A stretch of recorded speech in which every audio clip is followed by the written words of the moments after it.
quand la tristesse arrive, je sais tu es là, toujours près de moi. Bon jeudi, bienvenue à votre émission La Victoire de l'amour. Comme on le fait toutes les semaines, on rejoint quelqu'un qu'on apprécie énormément, notre amie Marcia.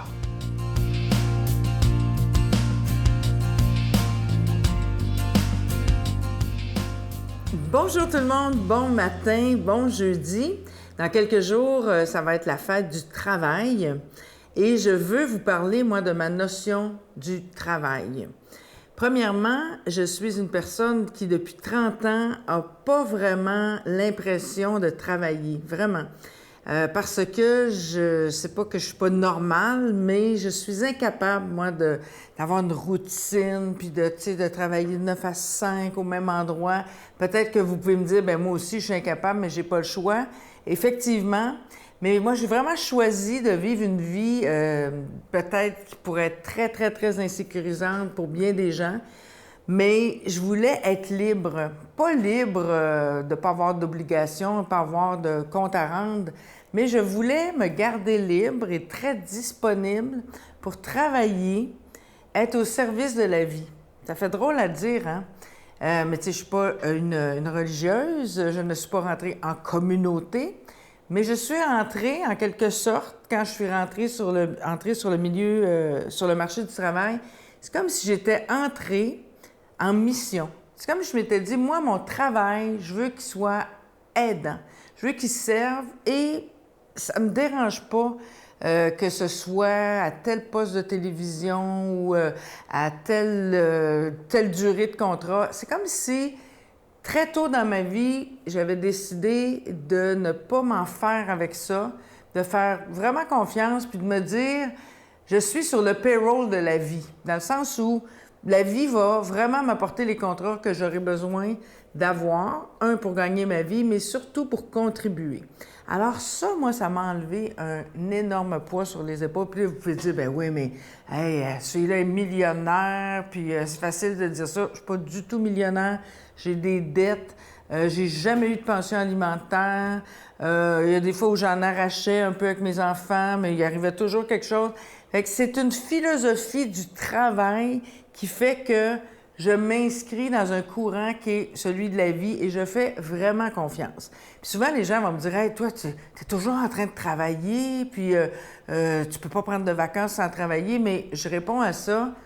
Ma vie, moi, c'est que je suis toujours en train de travailler avec des plages de repos et je suis toujours en train d'être en repos avec des plages de travail.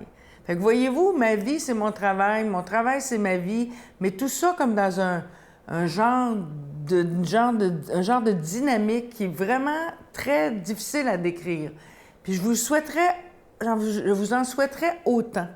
Pas dans le sens de quitter votre emploi, mais de revisiter ça pour que dans votre cœur, il y ait cette liberté-là, même si vous avez des obligations, de sentir qu'on peut être libre dans notre esprit, de vivre son travail en fonction de nos valeurs. Et pour ça, mon véritable travail, moi, ce que je me plais à dire quand les gens me demandent « Hey, Marcia, tu travailles sur quoi ces temps-ci? » Savez-vous ce que je réponds? Tout simplement, je travaille sur moi. Notre Père qui es aux cieux, que ton nom soit sanctifié, que ton règne vienne, que ta volonté soit faite sur la terre comme au ciel. Donne-nous aujourd'hui notre pain de ce jour. Pardonne-nous nos offenses comme nous pardonnons à ceux qui nous ont offensés. Ne nous laisse pas entrer en tentation, mais délivre-nous du mal, car c'est à toi qu'appartient le règne, la puissance et la gloire pour les siècles des siècles. Amen. Je continuerai à croire, même si tout le monde perd espoir. Je continuerai à aimer, même si les autres parlent de haine. Je continuerai à construire, même si les autres détruisent. Je continuerai à parler de paix, même au milieu d'une guerre. Je dessinerai des sourires sur des visages en larmes et je tendrai les bras à ceux qui se sentent épuisés. Oui, je continuerai à croire. Mon Père, je m'abandonne à toi. Fais de moi ce qu'il te plaira.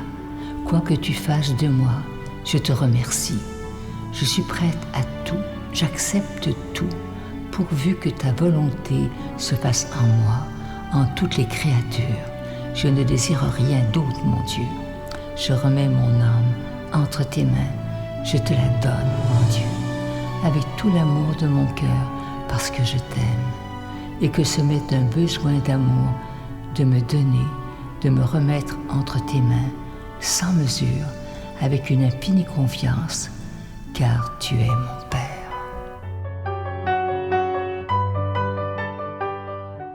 Je prends quelques instants pour vous parler de ce magnifique cadeau du mois pour le mois d'août. Il s'agit du pendentif de Jésus ressuscité. Il est plaqué nickel argenté, orné d'un petit zircon et il est déjà béni. Je vous rappelle que si on vous demande des dons, c'est simple, c'est qu'on doit payer pour être à la télévision, que ce soit pour la production et la diffusion. Et ce qui est beau, c'est que depuis plus de 24 ans, des milliers de personnes ont décidé de se donner la main, de dire « Nous allons tout faire pour être capables de proclamer la parole de Jésus à travers la télévision, à travers Internet et à travers tous les moyens modernes. » Alors, je vous donne l'adresse en vous rappelant que vous recevrez ce pendentif avec un don de 25 $. Et si vous en voulez deux, parce que ça se donne bien en cadeau, avec un don de 40 $, je vous donne l'adresse. La Victoire de l'amour, case postale 120, succursale Boucherville à Boucherville, le J4B 5E6, je vous la redonne. La Victoire de l'amour, case postale 120, succursale Boucherville à Boucherville, le J4B 5E6. Également par téléphone, par carte de crédit.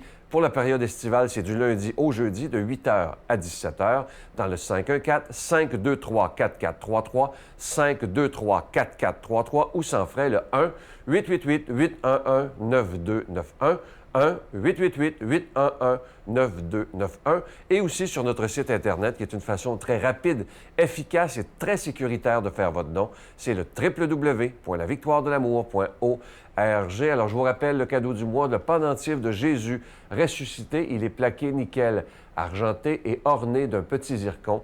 Et comme toujours, il est déjà béni. Je vais prendre le temps de vous dire merci de tout cœur de votre prière, mais aussi merci de tout cœur de votre grande générosité pour ce mois d'août.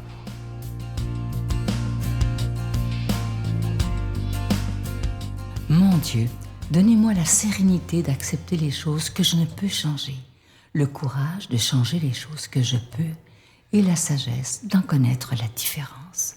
Amen. Aujourd'hui, la parole de Dieu est proclamée par quelqu'un qu'on apprécie vraiment beaucoup. Il est de Sainte-Anne-de-Beaupré, l'abbé Richard Larcher.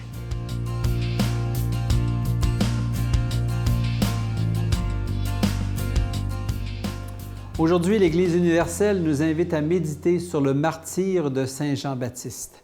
Alors, cet évangile est tiré de Saint Marc. Hérode, prince de Galilée, avait fait arrêter Jean et l'avait mis en prison. En effet, Jean lui disait « Tu n'as pas le droit de prendre la femme de ton frère. » Hérodiade en voulait donc à Jean et elle cherchait à le faire mourir. Mais elle n'y arrivait pas parce que Hérode avait peur de Jean. Il savait que c'était un homme juste et saint et il le protégeait. Quand il l'avait entendu, il était très embarrassé, cependant il l'écoutait avec plaisir. Or, une occasion favorable se présenta quand, le jour de son anniversaire, Hérode fit un dîner pour ses dignitaires, pour les chefs de l'armée et pour les notables de la Galilée. La fille d'Hérodiade fit son entrée et elle dansa. Elle plut à Hérode et à ses convives.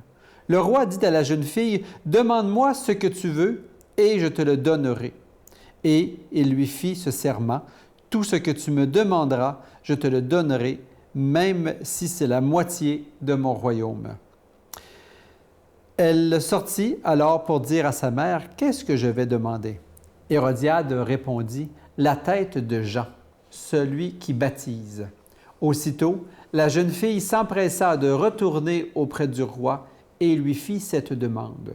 « Je veux que tout de suite, tu me donnes sur un plat la tête de Jean le Baptiste. » Le roi fut vivement contrarié, mais à cause du serment et des convives, il ne voulut pas lui opposer un refus.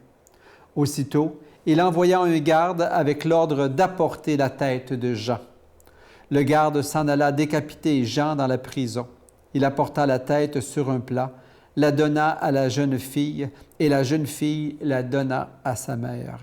Ayant appris cela, les disciples de Jean vinrent prendre son corps et le déposèrent dans un tombeau.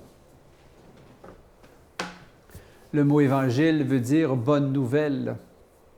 Aujourd'hui, évidemment, c'est difficile. C'est difficile de voir cet évangile, ce texte-là, comme étant une bonne nouvelle. Mais le martyre de Jean le Baptiste, il faut voir que Hérode, dans son attitude, vous le comprenez comme moi, Hérode, c'est un homme qui n'a pas beaucoup de colonne vertébrale, alors il va se laisser manipuler à gauche et à droite.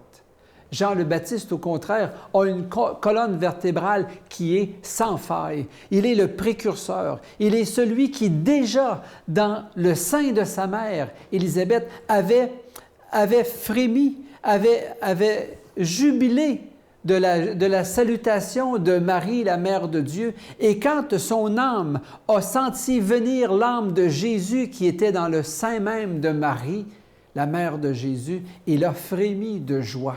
Et déjà, sa colonne vertébrale, au nom du précurseur, venait de prendre forme. Et voilà que, spirituellement parlant, il s'est tenu debout jusqu'au martyre. Il n'y avait rien pour le faire changer et il proclamait la foi, l'amour, il proclamait la vérité. Il criait dans le désert, « Aplanissez toutes les routes pour que le Saint de Dieu, pour que le Fils de Dieu puisse avoir accès facilement à votre cœur et à votre âme.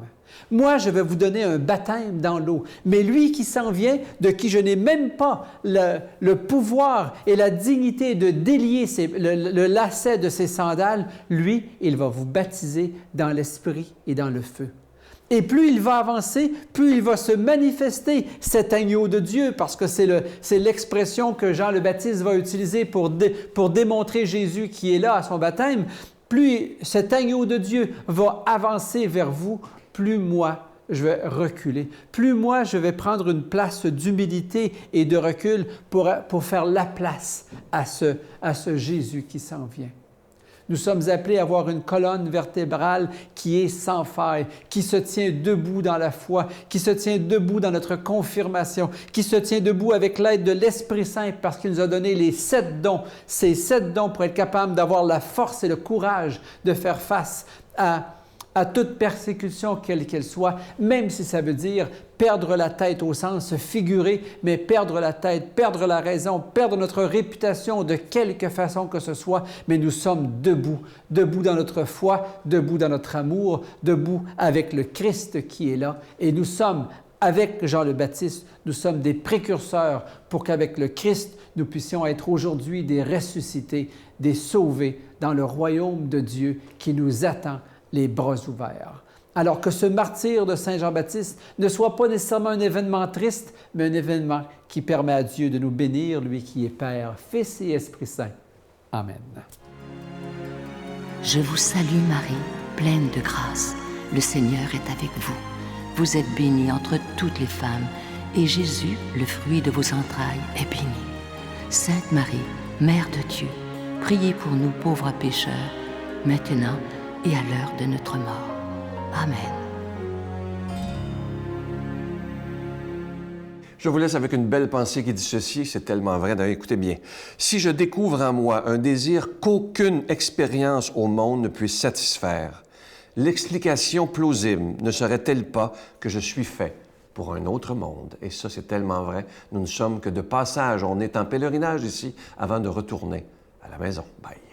Faut pas vous bouger parce que ça se pourrait que vous paralysiez. Là, c'est l'adrénaline. Fait qu'ils me stressent, mais ils sont super gentils. Ils m'amènent à l'hôpital pendant 4 heures, c'est les tests. Puis finalement, le médecin vient me voir et dit « Monsieur Ciccone, vous êtes vraiment miraculé.